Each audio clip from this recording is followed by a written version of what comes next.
Olá, bom dia a todos. Sejam todos bem-vindos ao nosso Café com o Evangelho. Eu sou Leila Rocha de Oliveira. E Roberto Antônio de Oliveira. Nós somos do Centro de Estudos Espíritas Allan Kardec, aqui da cidade de Olambra, interior de São Paulo.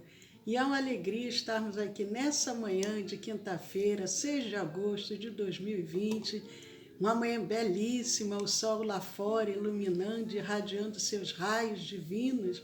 E nós desejamos a todos que esses raios de sol também possam aquecer todos os corações. Leila, bom dia para o nosso primo, Cosme. Bacana, Cosme. Tudo bem em casa? Esperamos que sim, né? Sueli, bom dia, Sueli. A Sueli está sempre parlamentando com a gente, não é, Sueli? É, muito bom. A nossa... vem sempre tomar o nosso cafezinho aqui junto conosco, isso é muito bom. Um abraço também, um bom dia para a Regina Carósio, para a Dona Adélia, para o José Roberto, para toda a família. Um bom dia também aqui para Maria Dolores, que nos deseja uma ótima quinta-feira para todos nós. Hoje é para você mesmo. Também, Maria Dolores. É, Maria, que tenhamos uma quinta de muita paz, de muita harmonia. E o Arnaldo também, bom dia. Olá, Arnaldo. Olha que bom, Arnaldo não pode ficar dirigindo um caminhão e prestando atenção nas nossas lives, não, Arnaldo, porque senão meu coração fica assustado. Mas lá nos Estados Unidos as estradas são melhores, viu, Leila? Mas... Então ele pode se dar esse desfrute. Mas de qualquer forma, cautela não faz mal mesmo, né? Com certeza. Isso aí, mas embora... Claro, isso nos gratifique bastante, porque nos dá uma ideia do esforço que você faz para nos acompanhar. É verdade. E aí tem um sol de verão hoje, que bacana. Então aqui vamos também está um sol bonito, é um sol de inverno. E bom dia também para a Regina Ocada. Que bom, Regina, você aqui conosco, a Cirlei. Mas vamos também dar um bom dia bem especial para o nosso convidado dessa semana, que é o nosso querido escritor, dramaturgo, poeta, jornalista, editor do nosso querido Victor Hugo. Victor Hugo, que nós falamos, nasceu na França em 1802, uma trajetória de muito sucesso como um escritor reconhecido internacionalmente até hoje. É um escritor que todos buscam a sua literatura, transformados em filmes, em peças de teatro, mas o nosso objetivo ao trazer o Victor Hugo é somente de falar dele, o seu lado profissional, o seu lado social, mas mostrar também o exemplo que todos nós passamos ainda com as nossas dificuldades, espíritos endividados que somos, mas com a nossa trajetória, através das reencarnações, nós vamos evoluindo. E Victor Hugo também não era um espírito perfeito, ainda não é, mas deu seus testemunhos de cristão, como filho, como pai, e nós vamos hoje continuar falando um pouco mais desse grande personagem. E aí eu passo agora a palavra para o Roberto falar um pouquinho sobre ele. Antes eu gostaria de fazer um reparo, porque postamos no nosso Facebook o título Vida e Obra de Victor Marie Hugo. A Leila falou, olha, as pessoas não vão entender de quem é esse personagem, quem é. Nós estamos falando. Bom, então vamos botar simplesmente Victor Hugo. Então aí está, Victor Hugo. Mas entre tantos atributos, né, virtudes, por que não dizer, do nosso biografado, nós não podemos deixar de lembrar que ele foi também, antes de tudo, um ativista pelas causas sociais. Mas vamos então avançar um pouquinho. Victor Hugo contava 46 anos e então ele, embora conservador e monarquista, né, com a juventude, então a pessoa amadurece, o espírito cresce no processo, né? ele se deixaria entusiasmar pelas ideias democráticas e revolucionárias. E aí, recordando o ano 1848, essas ideias, né, eles incendiaram literalmente a Europa, não ficou restrito somente à França.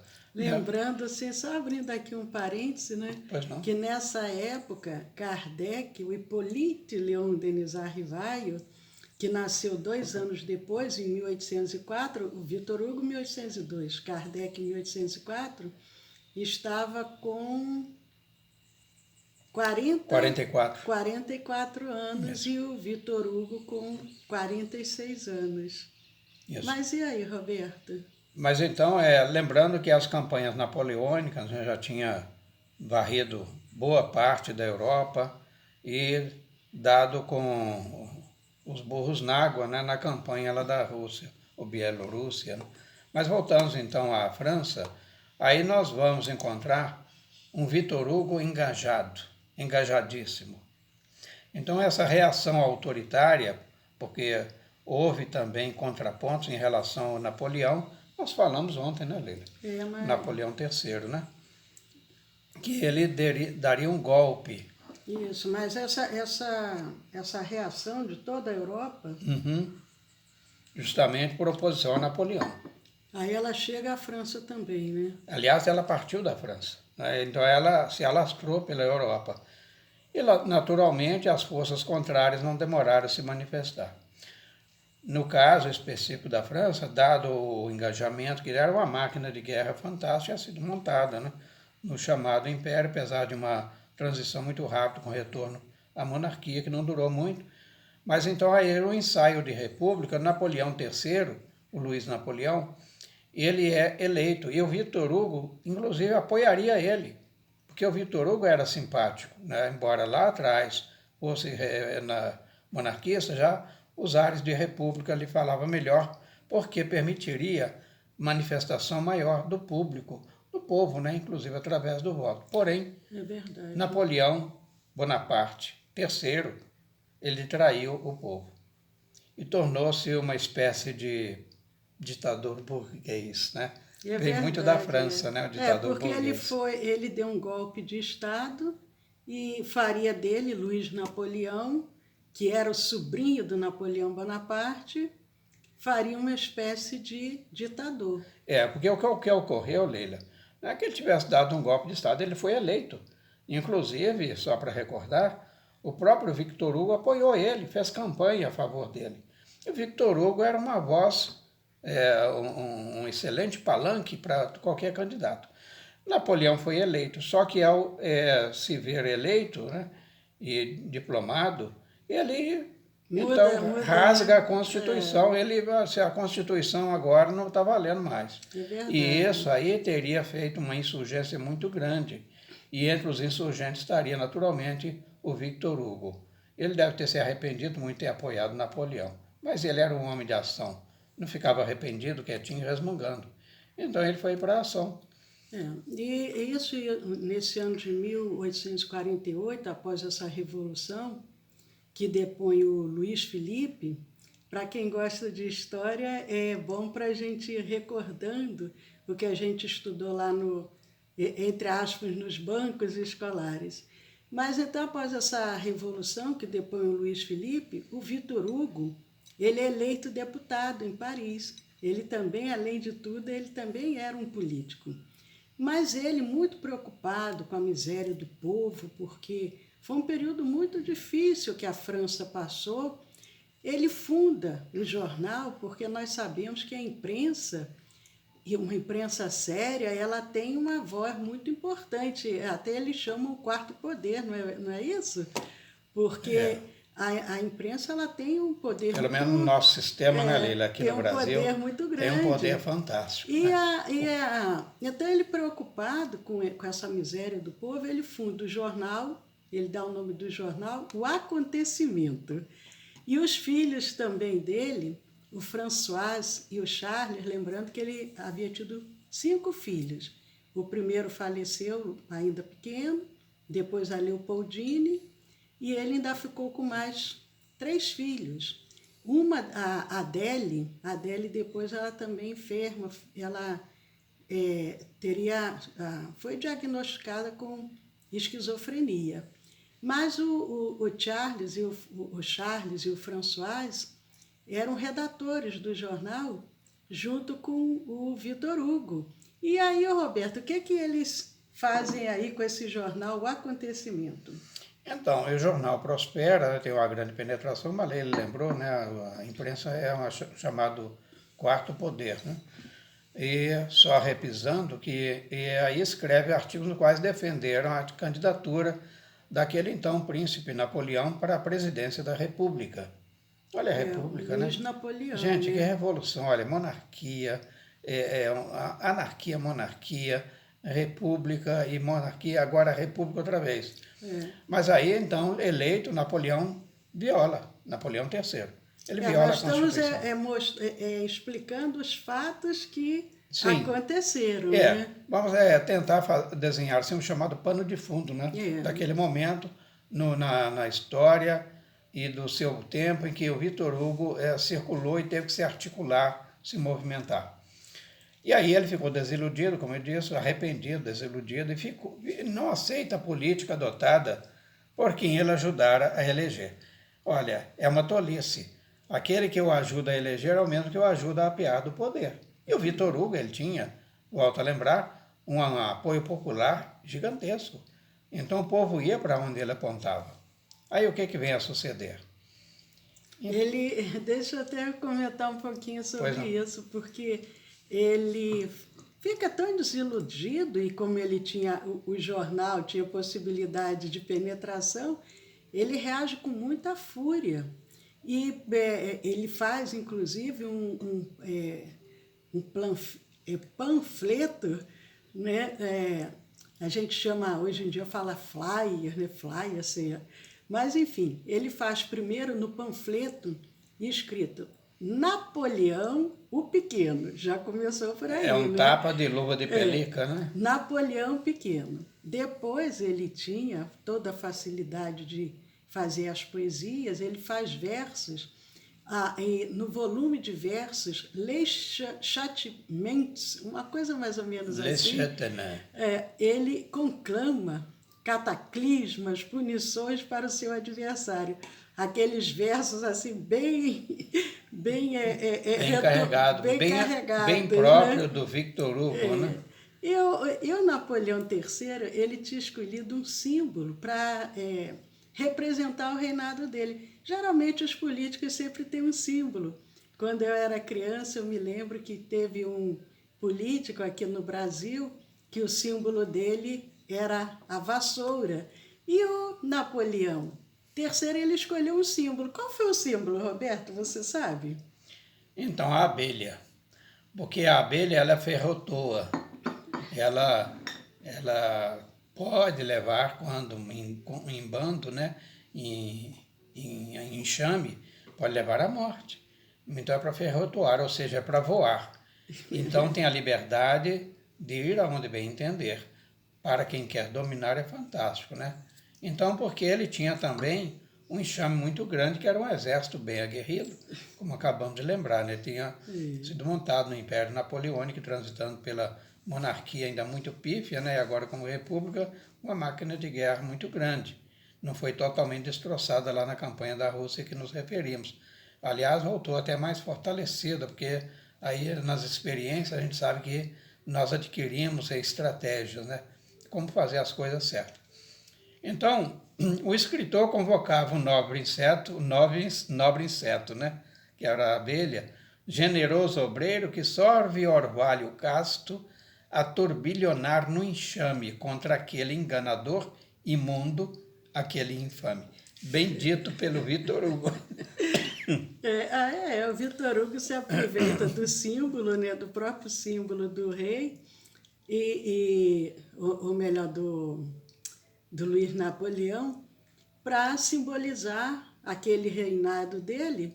Mas aí ele já diz que a abelha, que esse nobre inseto, que é generoso, que é obreiro, que sorve o orvalho casto, nada como ser um poeta, né? Castidade é símbolo da generoso, pureza, né? obreiro, que sorve o orvalho casto, a turbilhonar num enxame. E aí ele coloca esse enxame contra o Luiz Napoleão. O enganador. É, contra esse enganador, esse infame. Mas será que o Luiz Napoleão Ele haveria de reagir? Gostou desse panfleto? Não é só isso, eu diria que não é fácil, não é difícil deduzir que ele não gostaria, que ele não gostou. Mas ele não só gostou, como mandou persegui-lo. E vendo-se perseguido, e aí o Vitor Hugo já tentando organizar uma resistência a Napoleão III, ele se exila por um período longo de 18 anos. Mas ele vai no primeiro momento para Bruxelas, né, para a Bélgica. E posteriormente na ilha de Jersey, no Canal da Mancha, e também para outra ilha a posterior, que foi ainda onde ele passou a maior parte do tempo no exílio, para a ilha de Guernsey. Fica ambas ali no Canal da Mancha, né, hoje conhecido, assim que fica entre aquele braço de mar entre a França e a Inglaterra. Aí nessa época ele passa a escrever, falamos um pouco, iniciamos, né? Ontem. Mas ele não vai só, ele vai com a, sim, leva com a esposa, com os filhos, e 18 anos, né? 18 anos, vamos colocar aí que ele tenha ido para lá com os seus 52, ficou lá até uns 70, né? Por aí, né? Porque foram muitos anos, né? Interessante também, Leila, lembrar que, veja bem, aquele tirânico, né, o ditador, assim, aquele que se encastela no poder, e ele, com toda a sua violência, a sua inclemência, ele procura atingir aquele que o está demandando forças contra ele. Mas, não podendo atingir, ele vai fazer o quê? Vai pegar alguém da família, ou até amigos.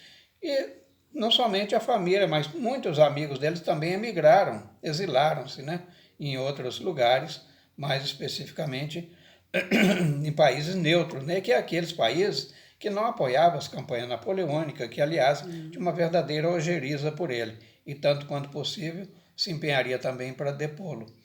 E aí, nesta época, então, Vitor Hugo fala, bom, já que eu estou aqui exilado, agora estou tranquilo. Eu até comentei com a Leila ontem, falei assim, olha, eu acho que foi uma intervenção dos benfeitores espirituais, falei assim, Vitor Hugo, sai dessa chuva, que não está dando para você trabalhar. Tem muita gente te incomodando, né, te solicitando, então você fica exilado.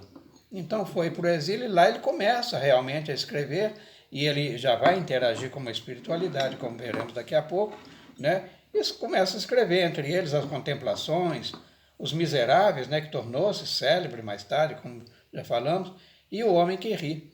Então, entre 56 e 69, esses dois.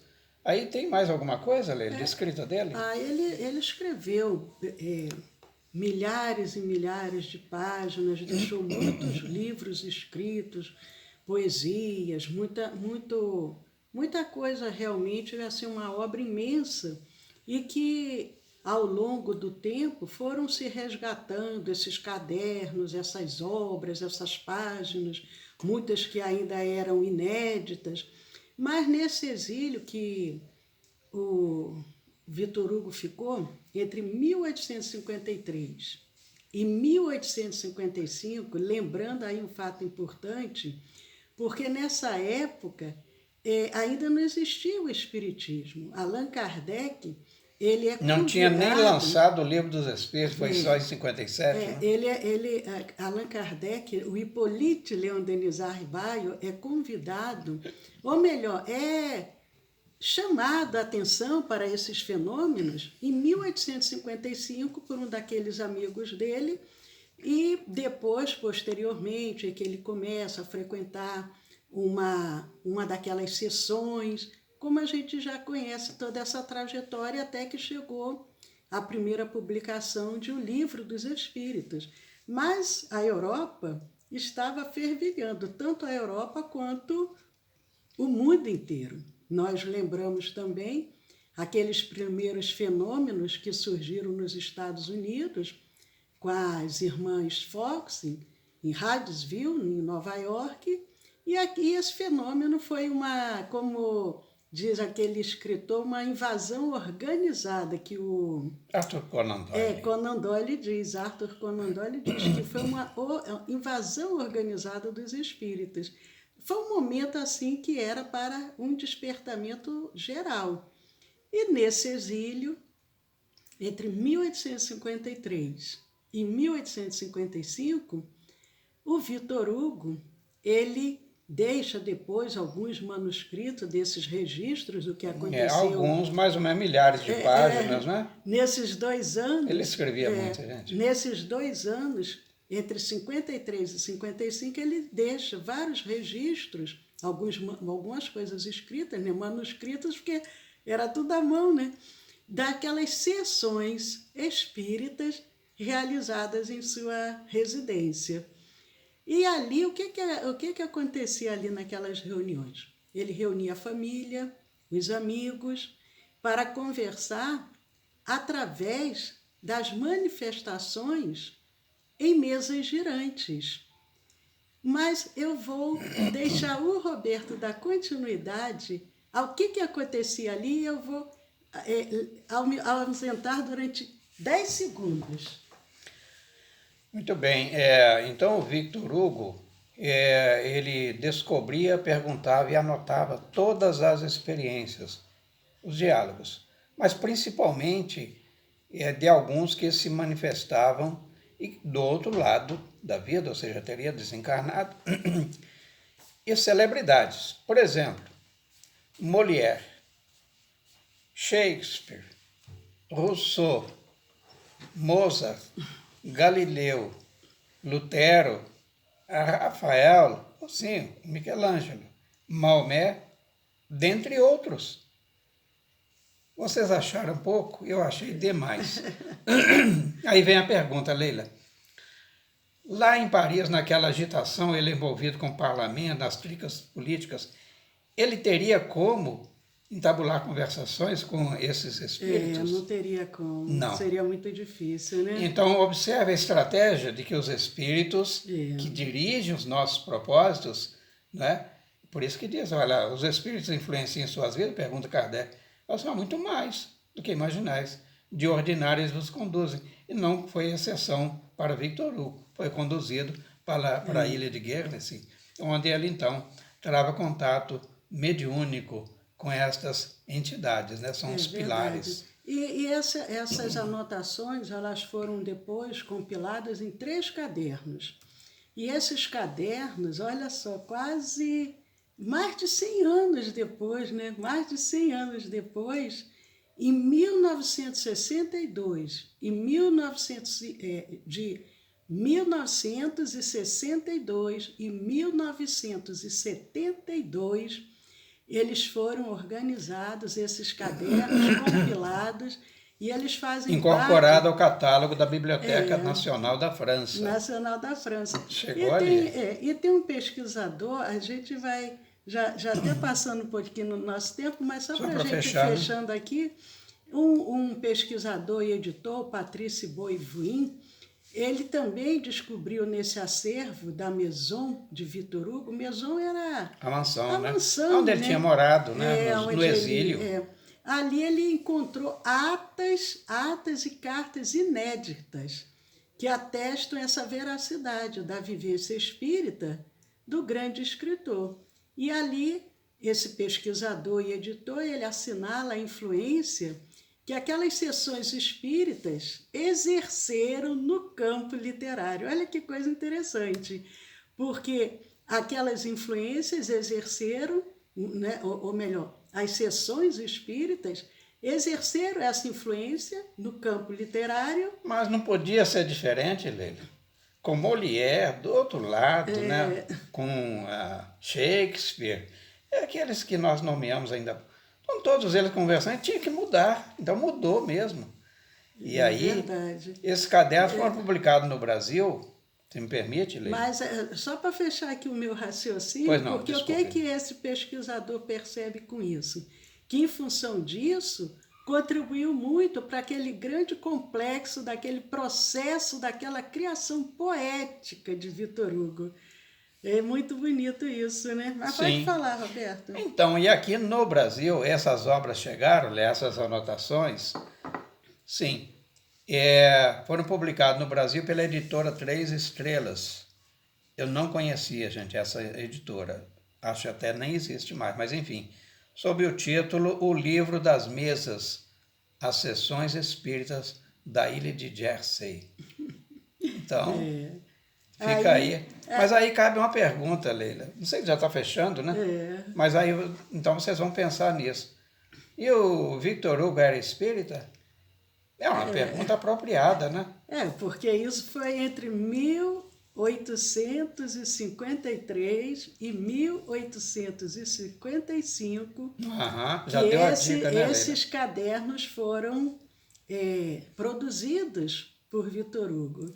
Mas fica a pergunta para que a gente amanhã possa falar um pouco mais desse grande escritor, poeta, dramaturgo, jornalista, humanista, político, Victor Hugo. Hoje é quinta-feira. Quinta-feira nós temos o nosso curso de Espiritismo às 20 horas. Logo após o nosso curso de Espiritismo, nós temos o passe magnético espiritual à distância, a magnetização das águas, das medicações. Quem desejar, assistam o nosso curso, mantenham-se em sintonia para que a gente possa juntos criar uma grande rede do bem, uma grande teia de esperança, de fraternidade para toda a nossa humanidade. E nós convidamos a todos que amanhã continuem aqui conosco para a despedida desse nosso convidado especial da nossa semana. Quem ainda não conhece os nossos canais do YouTube e do Telegram, entrem lá, se inscrevam, compartilhem, dê um joinha. O nosso canal do YouTube é o Centro de Estudos Espíritas Allan Kardec, aqui de Olambra. E o do Telegram é o SEAC Olambra. Juntos podemos muito. Vamos nos juntar nessa grande corrente do bem. Muito obrigado a todos. Mais uma vez, um prazer renovado, né, ter estado com vocês. E já me oxigena para o restante das tarefas do dia. Só um lembrete que amanhã eu não estarei com vocês. Eu vou dar à Leila o privilégio de fechar, né, essa biografia fabulosa, né, do nosso querido Victor Hugo, ou Victor Marie Hugo, né, como diriam os franceses. Então foi muito obrigado, mais uma vez renovo votos de que a gente possa estar junto agora na próxima, eu particularmente na próxima segunda, e vocês amanhã com a Leila, fechando com aquela chave de ouro que ela sabe fazer de maneira tão competente. Isso, aproveitando, mandando um abraço para a Laudináurea, para a Tassimara e para todos que compartilharam aqui conosco, Janete, Sueli, já falei, todos que estão conosco. Paz a todos, um dia muito abençoado. Então, até segunda.